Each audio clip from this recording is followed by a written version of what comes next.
Hi అండి. ఈరోజు చిక్కుడుకాయలు పచ్చికారం ఫ్రై చేసుకుందాం. ఇప్పుడైతే కట్ చేసిన చిక్కుడుకాయలు స్టవ్ మీద పెట్టుకొని ఒక అర స్పూన్ పసుపు, ఒక అర స్పూన్ సాల్ట్ వేసి ఉడికించుకోవాలి. ఇవి బాగా ఉడికేలోపు పచ్చిమిర్చి మిక్సీ పట్టుకుందాం. ఇప్పుడైతే ఒక గుప్పుడు పచ్చిమిర్చి తీసుకొని ఈ విధంగా కట్ చేసుకొని చూడండి, పచ్చి కొబ్బరి, వెల్లుల్లిపాయలు, అల్లము కోర్సుగా మిక్సీ పట్టుకోవాలి. ఇప్పుడు స్టవ్ మీద కళాయి పెట్టేసుకుందాం. చిక్కుడుకాయలు ఉడికిని పక్కన పెట్టేసుకోవాలి. స్టవ్ మీద కళాయి పెట్టి ఒక 4 స్పూన్లు ఆయిల్ వేసుకుందాం. 2 స్పూన్లు తాలింపు గింజలు, 2 కట్ చేసిన ఎండుమిర్చి వేసుకోవాలి.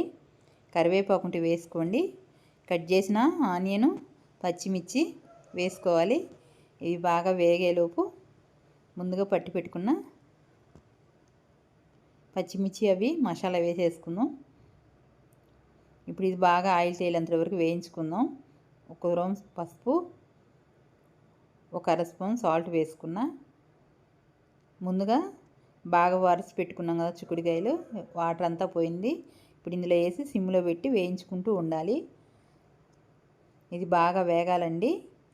ఇప్పుడు కొత్తిమీర వేసుకుందాం. అంతే, చిక్కుడుకాయ ఫ్రై రెడీ అయిపోయింది. మా వీడియో కనుక నచ్చితే లైక్ చేయండి, షేర్ చేయండి, సబ్స్క్రైబ్ చేయండి. Thank you.